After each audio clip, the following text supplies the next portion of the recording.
다 같이 사도신경으로 신앙 고백하겠습니다.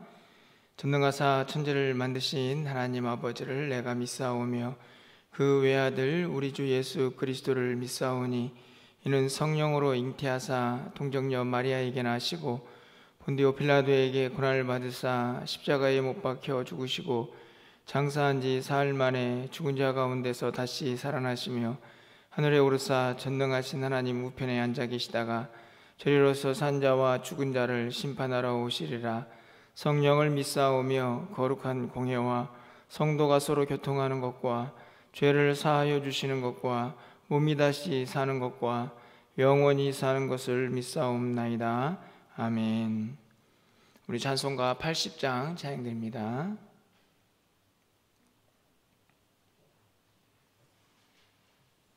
찬송가 80장입니다.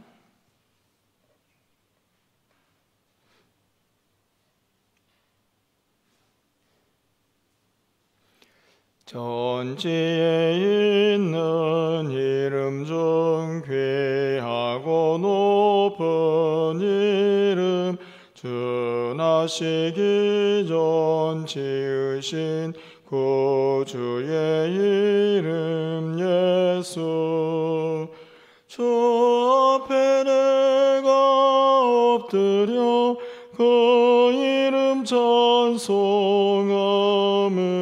내 귀에 들린 말씀 중 귀하신 이름 예수 주 십자가에 달릴 때 명패에 쓰인 대로 저 유대인의 왕이요 곧 우리 왕이시라.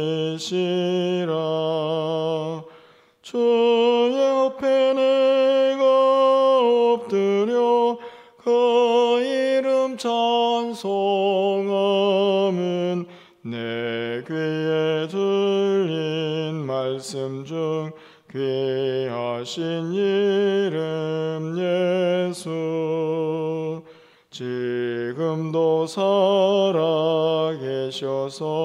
언제나 하시는 일 나 같은 죄인 부르사 참 소망 주시도다. 주 앞에 내가 엎드려 그 이름 찬송함은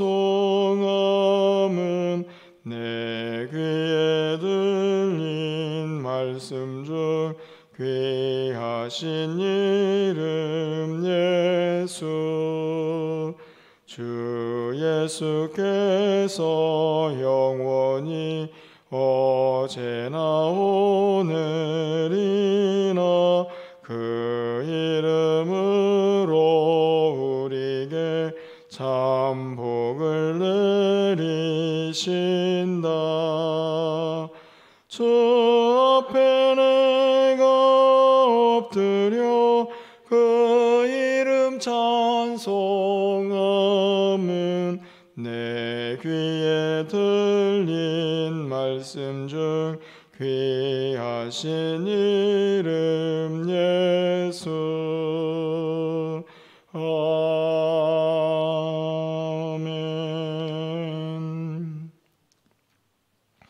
오늘 하나님 말씀은 시편 45편 1절에서 7절 그리고 13절에서 17절까지 말씀을 보도록 하겠습니다. 구약성경 835쪽에 있습니다. 시편 45편 1절에서 7절 그리고 13절에서 17절까지 말씀을 제가 읽어드리겠습니다. 내 마음이 좋은 말로 왕을 위하여 지은 것을 말하리니 내 혀는 글솜씨가 뛰어난 서기관의 붓끝과 같도다. 왕은 사람들보다 아름다워 은혜를 입술에 머금으니 그러므로 하나님이 왕에게 영원히 복을 주시도다. 용사여 칼을 허리에 차고 왕의 영화와 위엄을 입으소서. 왕은 진리와 온유와 공의를 위하여 왕의 위엄을 세우시고 병거에 오르소서. 왕의 오른손이 왕에게 놀라운 일을 가르치리이다. 왕의 화살은 날카로워 왕의 원수의 염통을 뚫으니 만민이 왕의 앞에 엎드러지는도다. 하나님이여, 주의 보좌는 영원하며 주의 나라의 규는 공평한 규이니이다. 왕은 정의를 사랑하고 악을 미워하시니 그러므로 하나님 곧 왕의 하나님이 즐거움의 기름을 왕에게 부어 왕의 동료보다 뛰어나게 하셨나이다. 13절입니다. 왕에 따른 궁중에서 모든 영화를 누리니 그의 옷은 금으로 수놓았도다. 수놓은 옷을 입은 그는 왕께로 인도함을 받으며 시종하는 친구 처녀들도 왕께로 이끌려 갈 것이라.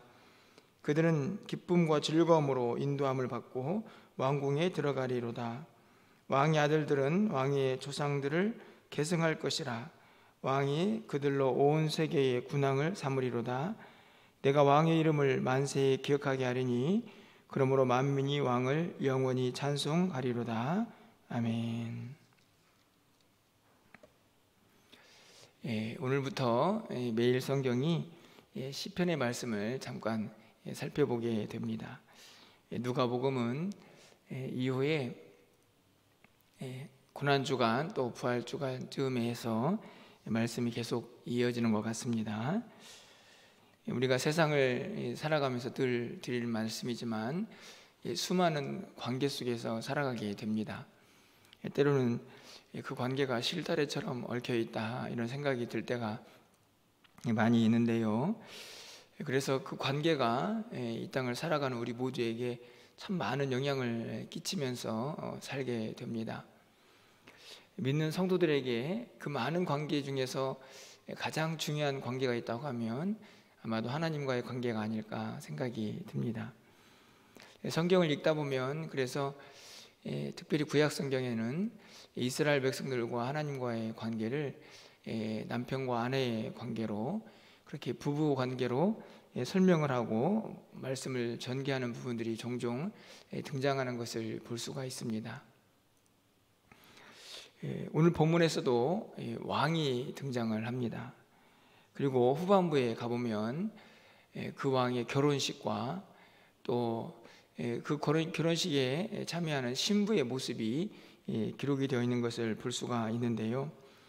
사실 이 시편 45편은 이 왕과 또 신부와의 관계를 어떻게 해석하느냐에 따라서 다양한 의견들이 가능한 본문이기도 합니다. 그런데 그렇게 다양한 의견들을 조금 정리해 줄 수 있는 그런 내용이 신약에 기록이 되어 있다고 생각이 드는데요. 히브리서 1장 8절에 있는 말씀을 좀 가서 보시면 그 말씀은 아들에 관하여는 이라고 이렇게 말씀이 시작합니다. 바로 예수 그리스도에 대한 이야기를 시작을 하는데, 그 히브리서 말씀을 가서 보면 오늘 본문에 있는 6절과 7절에 있는 말씀을 인용하는 것을 볼 수 있습니다.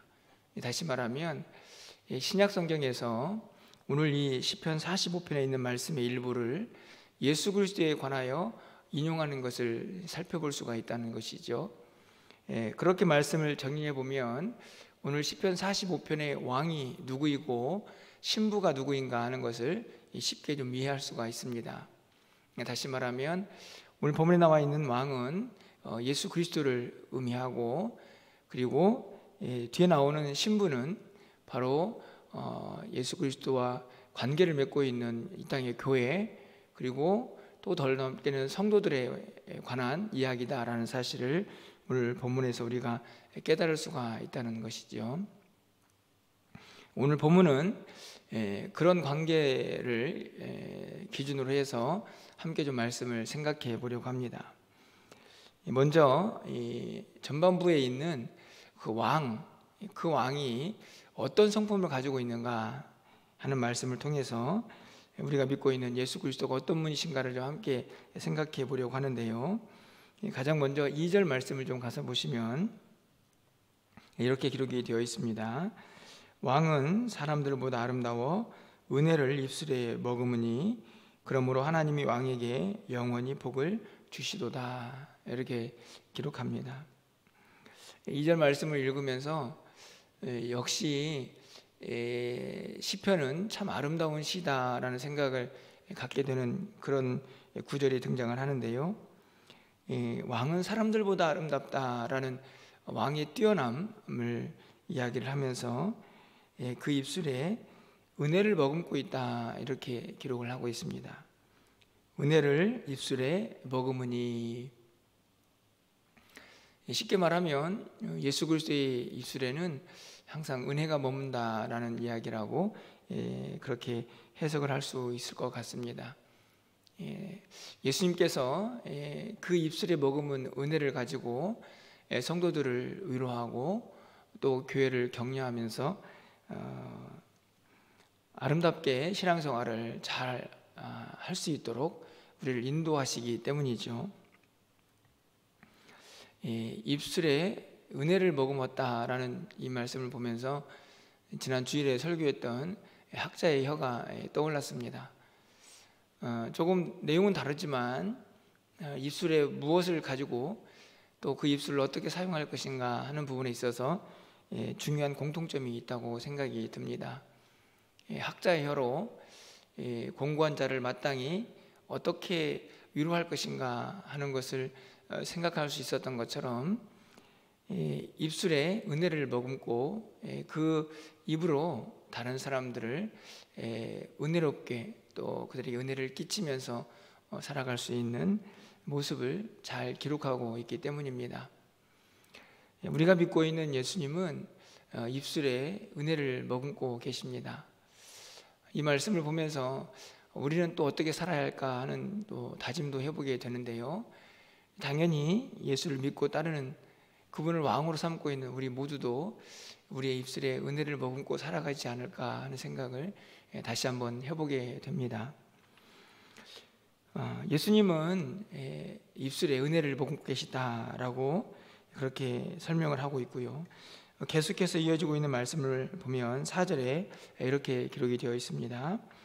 왕은 진리와 온유와 공의를 위하여 왕의 위엄을 세우시고 병거에 오르소서 왕의 오른손이 왕에게 놀라운 일을 가르치리이다. 이 본문을 보면 진리, 온유, 공의 이런 단어들이 등장을 합니다. 바로 예수님의 성품을 잘 드러내죠. 예수님은 진리시고 또 온유와 공의가 넘쳐나십니다. 그리고 그분께서 통치하시는 그 위엄을 선포하고 계시죠. 7절 하반절에 보면 그것이 그 능력이 바로 하나님으로부터 기름을 부음 받았기 때문이다 라고 하는 사실을 분명하게 기록하고 있습니다. 하나님과 함께 통치하시는 그의 나라는 진리와 온유와 공의가 넘쳐난다 하는 사실을 분명하게 가르쳐주고 있는 것이죠. 우리가 이 땅에 하나님의 공의와 정의 등을 외치고 또 간구하는 중요한 이유 중에 하나가 바로 그 왕이 통치하는 그 예수 그리스도의 나라도 동일하기 때문이라고 말씀을 드릴 수가 있습니다. 그래서 7절 말씀을 보면 왕인 정의를 사랑하고 악을 미워한다라고 분명하게 기록을 하고 있는 것이죠. 이렇게 오늘 시편 45편의 상관절에는 왕이 어떤 왕으로 우리에게 묘사가 되어 있는가 하는 것을 분명히 기록합니다. 그리고 후반부에는 왕의 결혼식과 그 왕의 신부의 모습이 기록이 되어 있습니다. 왕비겠죠. 그 모습은 결국 교회와 또 성도의 모습이라고 할 수 있는데요. 우리의 모습을 잘 드러내고 있다라고 생각이 듭니다.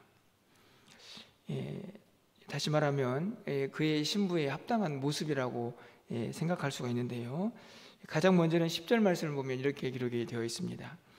딸이여 듣고 보고 귀를 기울일지어다. 내 백성과 내 아버지의 집을 잊어버릴지어다. 가장 먼저 이 신부에게 요구되는 모습이라고 생각할 수 있습니다. 딸에게 권면하는 것이죠. 다시 말하면 시집온 그 왕비에게 이야기를 하고 있는 것입니다. 내 백성과 내 아버지의 집을 잊어버릴지어다. 이제 시집을 왔으니까 과거에 지나온 시간들이죠. 쉽게 말하면 친정집이라고 이야기를 할 수 있습니다. 그곳에 얽매이지 말고 이제는 왕에게 새로운 집에 시집을 하고 결혼을 했으니까 그곳에 잘 적응하라 하는 말이라고 할 수 있습니다. 이것을 우리의 신앙에 좀 접목을 시켜보면 어떻게 이야기를 할 수 있을까요? 바로 우리가 지나온 시간들, 예수 믿기 전의 모습이라고 생각할 수 있습니다. 우리가 예수님과 신부가 되어서 아름다운 관계를 형성하기 이전의 모습이죠. 그렇게 예수님과 아름다운 관계를 형성했다면 과거의 시간들을 잊어버려야 한다는 것을 분명히 가르쳐 줍니다. 과거의 시간들은 어둠의 시간이었고, 또 죄가 무엇인지도 모르고 죄 가운데에서 허덕이는, 그리고 자기 욕심만 채우던 그런 과거의 모습들, 그런 모습들은 이제 예수님과 함께 하나가 되었기 때문에 다 잊어버려라 하는 말씀이 오늘 10절의 말씀이라고 기억할 수가 있다는 것입니다. 뿐만 아니라 우리가 또 어떻게 예수님을 섬기며 살아야 할지를 11절에서 기록하고 있습니다.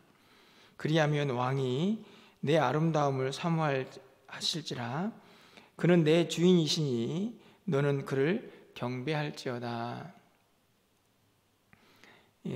오늘 본문에 보면 그는 내 주인이시니 너는 그를 경배할지어다 라고 분명히 말씀하죠. 신부가 또 왕비가 어떻게 왕을 섬겨야 할지를 가르치는 말씀입니다. 주인이다, 주인으로 섬기고 또 그를 온전히 경배할 것이다 라고 말씀합니다. 왕이 내 아름다움을 사모하실지라 라는 말씀은 왕이 우리를 얼마나 귀하게 여길 것인가 하는 말씀이고, 또 우리는 그 왕을 어떤 모습으로 섬겨야 할 것인지를 분명히 드러냅니다. 주인으로 그를 온전한 마음을 다해서 섬겨야 할 것이죠. 그래서 17절 말씀을 보면 내가 왕의 이름을 만세에 기억하게 하리니 그러므로 만민이 왕을 영원히 찬송하리로다. 신부뿐만 아니라 온 인류가, 온 만민이 왕을 찬송하며 그분을 경배할 것이다 라고 말씀을 하죠. 이 땅이 우리의 삶의 목표이기도 합니다. 바로 왕 되신 주님을 마음껏 예배하며 높이는 것이죠. 그렇게 주인으로 삼고 그분을 경배하며 살아가야 할 것을 분명히 말씀합니다. 과거의 시간들을 다 뒤로 하고 이제는 왕과 함께 그 왕에 걸맞는 왕비의 삶을 살아갈 것을 말씀합니다. 또 한 가지는 마지막으로 14절 상반절의 말씀을 보면요, 수놓은 옷을 입은 그는 왕께로 인도함을 받으며, 결혼식에 참여하는 신부의 아름다움을 묘사하는 말씀입니다. 수놓은 옷을 입었다, 신부의 화려함이죠. 그 옷에 무엇을 수놓았을까요? 여러분 13절 하반절 말씀을 보면 그의 옷은 금으로 수놓았다. 가장 아름다운 옷으로 화려하게 치장을 하고 그 결혼식에 참여한 왕비의 모습을 기록하고 있습니다. 우리가 보통 결혼식장을 가보면 아름다운 드레스를 입은 그런 신부의 모습을 보지 않습니까? 이 말씀을 조금 더 확장해서 보면 우리가 장차 하나님 나라에 가서 그 예수 그리스도를 만나는 그 장면 속에 입은 아름다운 옷을 연상할 수가 있습니다. 하지만 저는 그 신부의 아름다운 옷이 장차 하나님 나라에 가서만 입을 옷은 아니라고 생각이 듭니다.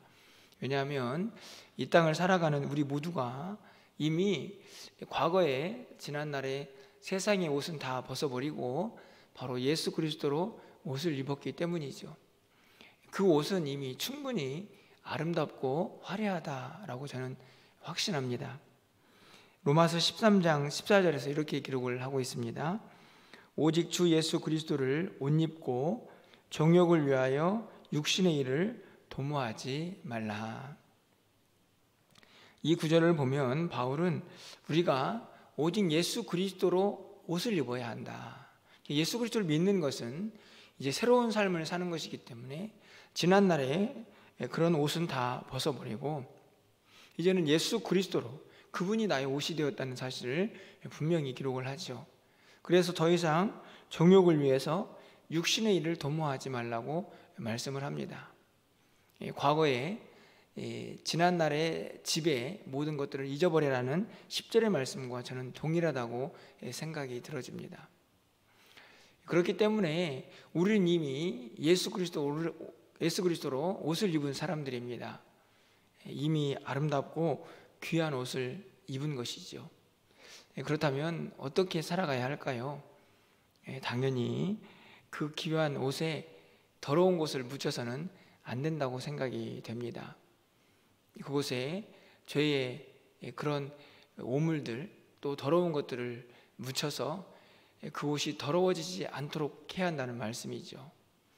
정욕과 육신의 일을 도모하지 말라는 말씀이 바로 그 말씀입니다. 우리는 이미 예수 그리스도와 결혼을 했습니다. 그분이 아름다운 신부가 되었고 그리고 그렇게 아름다운 옷을 입게 되었습니다. 그래서 이제는 더 이상 그 아름다운 옷에 더러운 것을 묻히지 말고 깨끗하고 아름다운 그 옷을 잘 유지하고 간직하면서 살아가야 할 귀한 존재가 되었음을 분명히 우리에게 가르쳐 주고 있는 것이죠. 오늘 시편 45편은 어찌 보면 조금 어려운 말씀일 수도 있겠지만 오늘 본문이 왕 되신 예수 그리스도와 또 이 땅을 살고 있는 그의 신부된 교회 또 이 땅을 사는 성도가 어떤 관계를 맺고 살아가야 할지 말씀을 이해하면 우리가 쉽게 아주 귀한 은혜를 받을 수 있는 그런 말씀이라고 생각을 합니다. 다시 한번 오늘 본문에 있는 말씀을 기억하시면서 우리가 예수 그리스도의 신부가 되었으니 이제는 과거의 죄악된 삶을 다 잊어버리고 온전히 왕 되신 그분을 섬기고 경배하고 높이면서 우리가 입은 옷의 아름다움을 잘 간직하면서 이 땅을 살아갈 수 있는 저와 여러분이 되었으면 좋겠습니다. 마지막으로 15절 말씀을 좀 가서 보시면 그들은 기쁨과 즐거움으로 인도함을 받고 왕궁에 들어가리로다 이렇게 말씀을 하죠. 그 결혼식 잔치에 가장 중요한 그런 단어가 아닐까 생각이 드는데요. 기쁨과 즐거움이 있습니다. 이 기쁨과 즐거움은 나중에 천국에 가서만 누릴 기쁨과 즐거움은 아니라고 믿습니다. 이 땅을 살아가는 우리 모두에게도 항상 그런 기쁨과 즐거움이 존재해야 합니다. 오늘 하루를 살아가는 우리 모두에게 이 기쁨과 좀 즐거움이 차고 넘쳤으면 좋겠습니다. 우리가 이미 왕 되신 주님과 함께 동행하는 사람들이 되었습니다. 물론 이 땅의 삶이 그렇게 늘 녹록하지는 않지만 그래도 우리가 누구인가 하는 것을 내가 어떤 분과 관계를 맺고 있는가 하는 것을 분명하게 깨달으시고 그 관계가 주는 기쁨과 즐거움을 마음껏 누리면서 또 오늘 한 날 또 이 한 주간을 승리하며 살아갈 수 있는 저와 여러분이 되시기를 주님의 이름으로 간절히 축원합니다. 기도하겠습니다.